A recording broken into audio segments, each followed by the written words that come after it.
Welcome to S S Butler. শুভ সকাল। আজকে পাখির খাঁচাগুলো রং করা হচ্ছে। অনেক দিন হয়ে গেছে পাখির খাঁচাগুলো রং করিনি। এখন এই একটু ফাঁকাও পেয়েছি, তার জন্য একটুখানি খাঁচাগুলো রং করে নিই। তা এখন সবচেয়ে ভাবার বিষয় হচ্ছে, এখানে সব হোয়াইট জাভাগুলো রয়েছে, এদিকে হোয়াইট বদ্যি রয়েছে, ওদিকে লাভ বার্ড আছে। খাঁচাগুলো তো রং করছি, সবই ঠিক আছে, কিন্তু এই যে হোয়াইট জাভাগুলো দেখো গায়ে রং লেগে যাচ্ছে। ভাবছি যে গায়ে রং লাগছে সেটা ঠিক আছে, সে উঠে যাবে, কিন্তু এরা না খেয়ে নেয়। রং শুকিয়ে গেলে যে চলটা চলটা হয় না, ওটা যদি খেয়ে নেয় তখন এদের পেট খারাপ হবে। রিস্ক নিয়েও করছি। এখন এক্সট্রা কোনো খাঁচা নেই যে আমি ওদেরকে সবাই আলাদা করে রাখবো। যা আছে এইগুলোই আছে। শুধু লাভ বার্ডের খাঁচাটা এখন রং করছি না, কারণ ওটা অনেকটা উপরে আছে, হাতেও পাবো না। ওই সামনে যেটুখানি দেখা যাচ্ছে ওইটুখানিকেই রং করে ভালো লাগবে না, তা ভালো ফুটবে। তা দেখা যাক, করি, তারপরে কি হয় না হয়। দরকার পড়লে আবার অন্য কালার করে দেবো, যদি সাদা কালার না ভালো।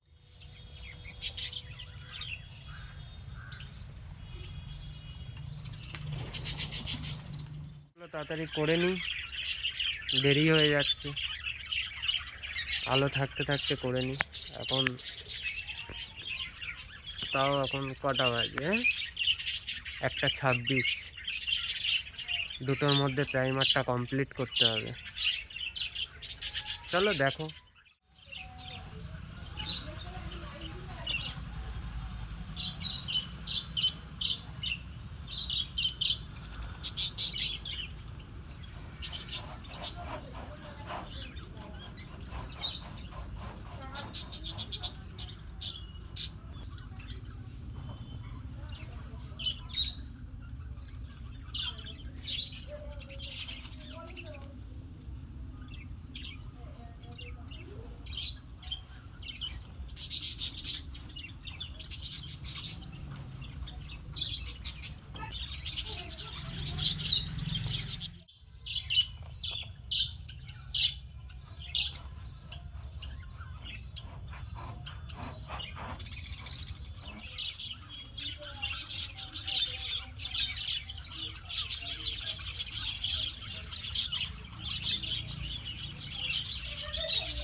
ক্যারি কেসগুলো প্রাইমার হয়ে গেছে।